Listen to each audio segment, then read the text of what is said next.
Salut à vous mes très chers visionnaires, j'espère que vous allez très bien. Je suis très heureux de vous faire cette vidéo et j'espère que ça va vous plaire. Aujourd'hui nous allons parler des résultats que nous avons dans notre vie. Des résultats que nous ne désirons pas et qui se matérialisent dans notre vie. C'est ce que nous ne voulons pas, c'est se matérialise dans notre vie. Alors tout d'abord, sachez que il est dit dans la Bible que, je ne me rappelle pas du verset, mais il est dit que ce sont les choses que tu redoutes, les choses que tu ne veux pas, qui se matérialisent dans ta vie. Donc ton cœur ne doit pas redouter quelque chose. Ton cœur doit plutôt désirer quelque chose. Parce que l'effet du doute est puissant. 3 fois puissant par rapport à l'effet du désir. Donc si tu redoutes quelque chose, ça va arriver. Tôt ou tard, ça va arriver. Bref, d'où viennent les résultats? Ou du moins, pourquoi j'ai ces résultats aujourd'hui alors que je veux avancer dans la vie? Je veux améliorer ma vie. Comment se fait-il que j'ai ces résultats-là? C'est vrai que j'ai redouté certaines choses, je l'ai dit tantôt. Mais concrètement, pourquoi ces résultats se sont produits? Pourquoi? Les actions que tu mènes dans ta vie, ce sont ces actions-là qui entraînent des résultats. Tu vas me dire que tu n'as pas mené peut-être une action pour avoir un résultat pourri. Oui, c'est vrai, je l'admets. Mais tu sais aussi que ne pas choisir, c'est choisir. Donc si tu n'as pas décidé de mener une action par rapport à un résultat, c'est que tu as mené une action par rapport au résultat que tu as. Parce que tu n'as pas choisi telle chose. Donc tu as choisi de ne pas choisir. Et ne pas choisir, la nature choisit à ta place. L'environnement choisit à ta place. Alors, si les actions entraînent des résultats, comment est-ce qu'on mène des actions? Comment est-ce qu'on mène de bonnes actions? Mais pour savoir comment on mène des bonnes actions, il faut savoir d'où proviennent les actions. Les actions proviennent, tu sais quoi? Des décisions que tu prends. Toutes les décisions que tu prends dans ta vie entraînent des actions. Et ces actions-là vont entraîner des résultats, positifs comme négatifs. Donc, si en amont, tu as des décisions négatives, tu poseras forcément des actions négatives qui vont entraîner forcément des résultats négatifs. Alors, si les résultats de notre décision sont les actions, qu'est-ce qui a entraîné des décisions? Moi, je me pose cette question. Et Dieu merci, j'ai trouvé la réponse pour toi. Oui, toi qui me regardes. Les décisions que tu prends dans ta vie proviennent de tes croyances. Qu'est-ce qu'une croyance? Beaucoup de questions aujourd'hui, hein? Les croyances sont des choses que tu crois, Dieu comme faire, des choses que tu penses vraies, des choses que l'on t'a dit que c'est vrai, des choses qu'on t'a dit peut-être à l'école ou dans l'environnement dans lequel tu te trouves, qu'on t'a dit ça, c'est ce qu'il doit faire, c'est ce que tu dois faire, voilà ce qu'il doit faire, c'est ce que tu dois faire absolument. Sinon, tu passes à côté de ta vie. C'est une croyance. C'est une croyance. Et les croyances, dans les croyances, il y a les idées reçues. Il y a des choses que on peut te dire, on ne balaie pas la nuit par exemple. Voilà, ça c'est une idée reçue par rapport à une communauté donnée. On ne balaie pas la nuit. Et ça, rien que de croire à ça, de croire à ce genre d'idée, quand tu vas balayer la nuit, le fait que tu vas te rappeler qu'on ne balaye pas la nuit, tu vas déposer tout de suite ton balai alors que ta chambre est sale. Mon ami, est-ce que le matin tu étais à la maison? Tu allais brouiller, tu rentres le soir, tu dois balayer ta chambre, tu te rappelles que balayer la chambre, la nuit ça se fait pas. Et tu vas laisser ta chambre, tu vas dormir dedans comme ça. C'est une idée reçue pour ma part. Et ça n'engage que moi. Est-ce que tu vois d'où est-ce que nous venons? Nous venons des résultats qui ont été entraînés par des actions qui ont été entraînées par des décisions qui ont été entraînées par des croyances, et des croyances qui viennent d'où maintenant? Des croyances qui viennent de notre environnement, de tout ce qui nous entoure, de tout. Comment une personne peut nourrir en lui une pensée positive, sachant que pendant plus de 15 ans, 20 ans de sa vie, 30 ans de sa vie, il était dans un environnement où il a eu des idées qu'il croyait vraies, c'est-à-dire des croyances. Donc comment accepter que ce sont des croyances et qu'aujourd'hui, si je veux avoir de tels résultats, je dois changer ces croyances-là? Tout part d'une prise de conscience. Alors il faut différencier deux choses.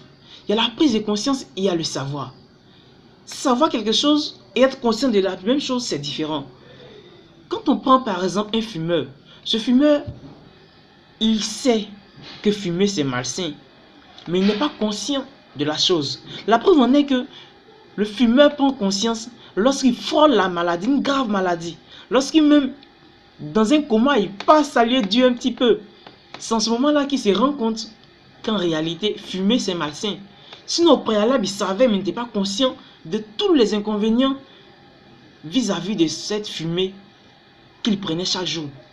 Donc la prise de conscience vis-à-vis de la croyance que vous avez, des croyances que tu as, mon cher visionnaire, c'est primordial pour avoir une vie plus radieuse. Donc lorsque tu vas avoir une prise de conscience, lorsque tu sauras que tout part de la prise de conscience, tu vas maintenant prendre tout ce qui est pensée positive, pensée constructive. Maintenant, comment est-ce que on peut demander à une personne d'avoir une pensée positive, une pensée constructive, s'il a appris progressivement à avoir des pensées négatives?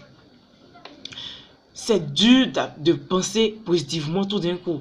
C'est dur de changer ses pensées. Parce que nous avons 60 000 pensées par jour. Alors comment changer toutes ces pensées-là quotidiennement? Comment pouvoir les contrôler à sa guise? On ne peut jamais contrôler ses pensées. Voilà la mauvaise nouvelle. Mais il y a quelque chose qui peut nous aider à contrôler ces pensées-là. Ce sont nos émotions. Donc, tant que nous allons ressentir quelque chose, chaque fois que nous allons ressentir quelque chose, il faut prendre conscience que c'est l'effet d'une pensée. La chose que tu ressens aujourd'hui, c'est l'effet d'une pensée que tu ressens. Donc, toute émotion est calibrée. Toute émotion, vient calibrer une pensée. Donc, lorsque tu prends conscience qu'une pensée qui est émise, tu la ressens par une émotion, tu peux donc essayer maintenant de contrôler cette émotion-là, pour pouvoir contrôler cette pensée. Donc, une pensée positive est contrôlée par des émotions positives. Une pensée négative est contrôlée aussi par des émotions négatives. Par exemple, quand quelqu'un te dit « je n'y arriverai pas, c'est trop dur, je ne peux pas y arriver », ça vraiment, waouh, j'ai tout essayé, vraiment je n'y arrive pas. Donc j'ai laissé tomber.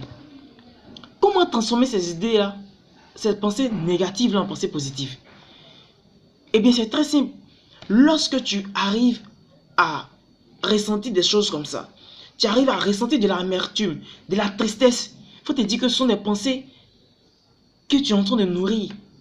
Donc, c'est de changer cet état d'émotion-là en d'autres états d'émotion positives.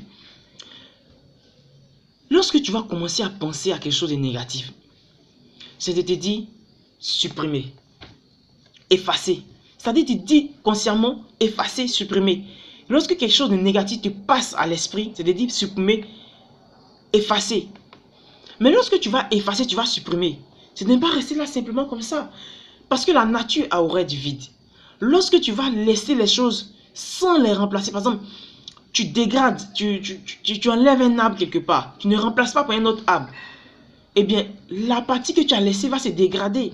Donc, c'est de pouvoir casser un arbre qui, pour toi, est négatif et de le pouvoir reboiser après. Donc, c'est de planter un autre arbre dans ton esprit, planter une autre idée, une autre pensée positive. Donc, lorsque tu dis supprimer, lorsque tu penses à quelque chose de négatif, lorsque tu dis supprimer, c'est de pouvoir maintenant, désormais, penser à quelque chose de positif.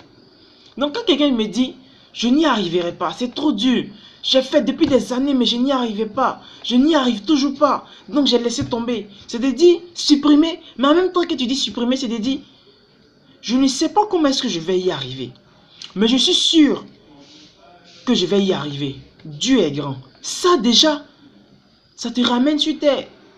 Ça te ramène dans de bonnes émotions.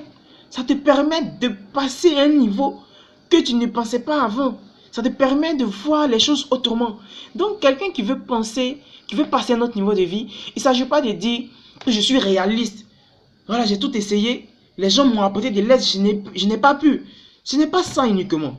C'est de changer son état émotionnel. C'est ça qui fait mal lorsqu'on voit que à l'école, on n'apprend jamais à quelqu'un à développer son intelligence émotionnelle, ni son intelligence financière. Et ça, je vais y en venir un autre jour. Mais on apprend toujours aux gens l'intelligence intellectuelle. C'est-à-dire 1 plus 1 égale à 2, comment être logique, comment développer tel théorème, tout ça. C'est ce qu'on apprend. Mais l'émotion qui est derrière tout ça, on n'apprend pas ça aux gens. Donc c'est de pouvoir développer l'intelligence émotionnelle parce que tout part de tes émotions. Quand ta journée est pourrie, c'est parce que tu as développé des émotions pourries. Si ta journée est gagnée, c'est parce que tu as développé des émotions gagnées. Des émotions gagnantes, pardon. Donc, toute personne qui veut passer à un autre niveau de vie doit changer impérativement ses pensées. Et ces pensées-là, ils doivent les changer au travers de ses émotions. Aujourd'hui, je vais m'arrêter là. Et j'espère que ce petit message-là, ce tout petit message, a pu t'apporter quelque chose de bon. Et si c'est le cas, je t'invite à partager cette vidéo pour permettre, ne serait-ce qu'à d'autres personnes, de pouvoir être inspirées et de savoir que Dieu existe pour tout le monde. Merci et à très bientôt.